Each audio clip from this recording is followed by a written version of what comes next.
본 판결의 핵심 쟁점은 두 가지로 정리가 됩니다. 이는 투기과열지구 내에서 조합 설립인가 후에 부동산을 양수한 자가 조합원 자격을 취득할 수 없게 되는 시점, 즉 부동산을 양수를 기준으로 모든 법률 관계를 일관되게 판단해야 한다는 취지가 되는 것이지요. 다음으로는 개발이익 포함을 재확인했습니다. 대법원은 매수인이 조합원 자격을 취득 불가함에 따른 매도 청구의 경우에도 재건축으로 인한 개발이익이 포함되어야 한다는 법리를 재확인하였습니다.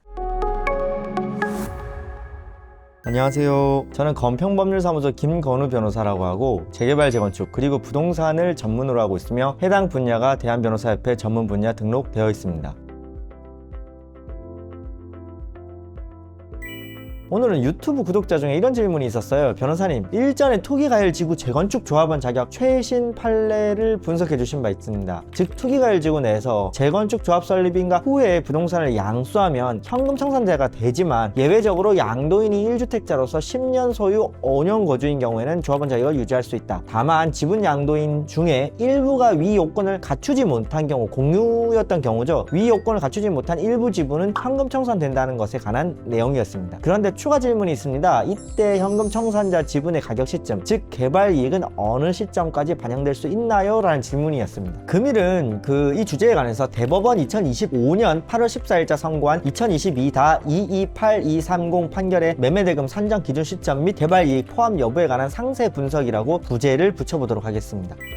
우선 대법원 판결 내의 사안의 개요 및 쟁점에 대해서 말씀드려 보겠습니다. 사실관계의 핵심은 이래요. 본 사안은 투기과열지구 내 재건축 사업에서 조합 설립인가 후에 경매를 통해 부동산을 취득한 피고가 조합원 자격을 취득할 수 없게 되어서 손실보상 대상자가 된 경우에 매도 청구권 행사에 따른 매매대금을 어떻게 산정할 것인지가 핵심 쟁점이었습니다. 특히 피고는 2020년 6월 26일자 경매 절차에서 이 사건 부동산 중 2분의 1 지분을 취득했는데 원심은 투기과열지구 지정일인 2017년 8월 3일 이전의 거래 사례를 바탕으로 개발 이익을 배제한 가격으로 매매 대금을 산정하였습니다. 자, 법적 쟁점에 대해서 말씀드려보면 본 판결의 핵심 쟁점은 두 가지로 정리가 됩니다. 첫째, 매매 대금 산정의 기준 시점을 언제로 볼 것인가의 문제입니다. 원심은 투기과열지구 지정일인 2017년 8월 3일, 여기서 2017년 8월 3일이라는 건 해당 대법원 판례의 전제가 된 사실관계상 투기과열지구 지정일을 말합니다. 그 지정일을 기준으로 했으나 대법원은 피고가 부동산을 양수한 날 2020년 6월 26일을 기준으로 하야한다라고 판단했습니다. 둘째, 매매대금 산정 시에 재건축으로 인한 개발이익을 포함할 것인가의 문제입니다. 원심은 개발이익을 배제했으나 대법원은 개발이익이 포함된 가격으로 산정해야 한다고 판시를 했습니다. 우선 원심의 판단과 그 문제점에 대해서 살펴보도록 하겠습니다. 원심은 손실보상 대상자에 대한 손실보상금 지급 의무 발생 시기와 매매대금 산정 기준 시기를 조합원 자격을 취득할 수 없게 된 날로 보는 것이 타당하다고 전제를 하면서도 실제로는 투기과열지구 지정일은 2017년 8월 3일 이전의 거래 사례를 바탕으로 개발 이익을 배제한 감정평가 결과를 채택을 했어요. 이에 따라 원심은 입주권이 없는 상태에서의 이 사건 부동산 가액의 2분의 1에 해당하는 금액을 매매대금으로 산정하였습니다. 원심 판단은 다음과 같은 점에서 법리를 오해한 것으로 평가가 됩니다. 첫째, 원심은 손실보상 의무 발생 시기와 매매대금 산정 기준 시기를 조합원 자격을 취득할 수 없게 된 날로 보면서도 실제 감정평가에서는 투기과열지구 지정일 이전의 거래 사례를 기준으로 삼아서 논리적 일관성이 결여됐다는 문제점이 있어요. 둘째, 재건축 사업이 시행되는 것을 전제로 평가한 가격, 즉 개발이익이 포함된 가격으로 산정해야 함에도 불구하고 개발이익을 배제한 감정 결과를 채택한 문제점이 있습니다. 대법원은 어떻게 판단했을까요? 손실보상 의무 발생 시기 및 매매대금 산정 기준 시점과 관련해서 재건축 사업의 시행자가 도시정비법에 따라 조합원의 자격을 취득할 수 없는 사람에게 그가 양수한 부동산에 대해서 손실보상을 하는 경우에 손실보상 의무가 발생하는 시기 및 해당 부동산의 가액을 평가하는 기준 시점은 모두 그가 해당 부동산을 양수한 날로 보아야 하고 매도 청구권의 행사로 매매계약 성립이 의제되는 날도 같은 날로 보아야 한다라고 명확하게 판시를 했습니다. 이는 투기과열지구 내에서 조합 설립인가 후에 부동산을 양수한 자가 조합원 자격을 취득할 수 없게 되는 시점, 즉 부동산을 양수를 기준으로 모든 법률 관계를 일관되게 판단해야 한다는 취지가 되는 것이지요. 시가에 관해서도 개발이익 포함 여부에 관해서도 대법원은 손실보상액으로서 매매대금은 매매계약 성립이 의제될 당시의 해당 부동산의 시가에 의하여야 하고 이때 시가는 매매계약 성립 당시의 객관적 거래 가격으로서 재건축 사업이 시행되는 것을 전제로 하여 평가한 가격, 즉 재건축으로 인해서 발생할 것으로 예상되는 개발 이익이 포함된 가격을 말한다라고 판시를 하고 있습니다. 자, 본 사안에 한번 적용을 해보겠습니다. 대법원은 위 법리에 따라서 원고가 지급하여야 할 매매 대금을 피고가 소의 사로부터 이 사건 부동산 중 2분의 1 지분을 양수한 날인 2020년 6월 26일 무렵을 기준으로 해서 재건축으로 인해서 발생할 것으로 예상되는 개발 이익까지 포함된 가격으로 산정함이 타당하다라고 판단했습니다. 대법원 판결의 법리적 의미는 무엇이 있을까요? 우선 기준 시점을 명확하겠습니다. 본 판결은 투기과열지구 내에서 재건축 사업에서 조합 설립인가 후에 부동산을 양수하여 조합원 자격을 취득할 수 없게 된 경우에 손실보상 의무 발생 시기, 부동산 가액 평가 기준 시점, 매매계약 성립 의제 시점을 모두 부동산 양수일로 통일해야 한다는 법리를 명확하게 하였습니다. 다음으로는 개발이익 포함을 재확인했습니다. 대법원은 매수인이 조합원 자격을 취득 불가함에 따른 매도 청구의 경우에도 재건축으로 인한 개발이익이 포함되어야 한다는 법리를 재확인하였습니다. 자, 투기 억제 정책과의 조화에 관해서도 한번 살펴보겠습니다. 본 판결은 투기과열지구 지정을 통한 투기 억제 정책의 취지를 존중을 하면서도 일단 적법하게 부동산을 취득한 자에 대해서는 취득 당시의 객관적 가치에 따른 정당한 보상이 이루어져야 한다는 균형적 관점을 제시한 것으로 평가됩니다. 즉 투기과열지구 지정으로 조합원 자격을 제한하는 것은 정당하지만 손실보상 단계에서는 부동산 취득 당시의 객관적 가치를 기준으로 보상해야 한다는 것입니다.